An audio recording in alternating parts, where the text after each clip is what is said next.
So the news has now come out that Lloyd Austin, the Defence Secretary in the United States, had gone into hospital twice for cancer, once for a very small surgical procedure under general anaesthetic, and then again because he had what had described as complications, a urinary tract infection, and he was in intensive care, but remained alert throughout. And what the problem is that he hadn't told anybody. Now, these things can happen very quickly, and it sort of takes over. And I'm sure his surgeons and his medical advice was very specific and about acting quickly. And I'm also equally sure that they probably said, "Oh, this won't be, this won't take long, and you won't be out of action long enough. No, you don't need to worry." Blah blah blah. But all that reassurance, he probably took it more seriously than it was intended. This is part of the problem. We've got to a stage in our language where sarcasm, euphemism, and embellishment have so taken over that it's very difficult to know what is reality. And you have to be in on the code to work out whether what somebody says is what they actually mean. And this is a generational thing, so some of my younger students say things and I have no idea what they actually mean. They say yes when they mean no, they say no when they mean yes, and they seem surprised when I take them seriously, when I take them at their word. And similarly, the doctor thing, the having been through cancer and having lived through this misery, you say something to medical staff, they nod appreciatively. We actually engage in conversation, and then they do nothing.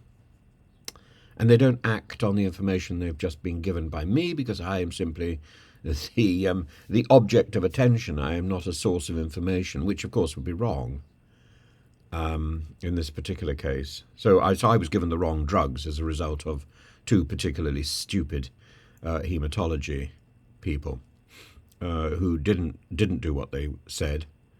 They didn't consult another hospital, which I directed them to do, and they promised they were going to. They didn't get the correct advice, and so 2 weeks after my surgery, I was back in hospital with serious complications, life-threatening complications. And it seems when you look at hospital treatment that it's the complications which are the problem. The actual surgery, for the most part, is fairly routine and fairly straightforward. And I must say, in my case, I had a blissful and wonderful consultant and surgeon with a rather brilliant team. It was only let down by the hematology people who were part of a different department. And I think when it comes down to it, they simply didn't want to spend the money on slightly more expensive drugs for blood problems than they were intending to. They just got something off the shelf instead of giving me the drug that works, which because I have a form of haemophilia, so therefore I need specialist care, not the sort of do-it-all blood clotter that you can buy in Smith's. So it's very frustrating to read the story of Lloyd Austin, and I can sort of put myself in his place in some ways, and I can see how he could have got into this muddle. But equally, he's the Secretary of Defence. He's sort of terribly important.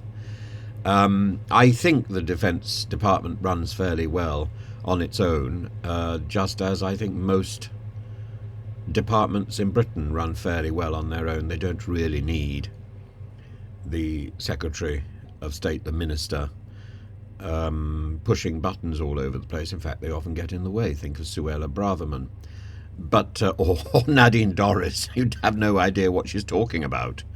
The ministry still gets on, but it does thrive with an active leader. So it can survive without input from the politician, but it does so much better when there is an active leader who knows what they're doing and who has informed themselves about the ministry and about the way the civil servants are working and the plans which are already in order. And when the minister has taken the time to work that out, and I'm thinking back particularly to Tony Benn's diaries, which are a wonderful testimony to that man's determination to get it right. Thatcher's autobiography, or her memoirs, again, another example of somebody who was determined to get it right and determined to master the brief and rely on the evidence that she'd been given. What we have at the moment in government are people who seem to have taken a page out of the book of Dominic Raab, or Gavin Williamson, or indeed Suella Braverman or Nadine Dorries, about indolence and bullying and authority. It's all about who shouts loudest. Well, if you want to do that, there are countries where that's routine. I've been to some of them, and nothing works better there either. Shouting doesn't get it done. What gets it done is mastering the brief and keeping everybody informed. And Lloyd Austin, is it Lloyd Austin or Austin Lloyd? It is Lloyd Austin. And Lloyd Austin, I'm afraid, is at fault for not keeping people informed.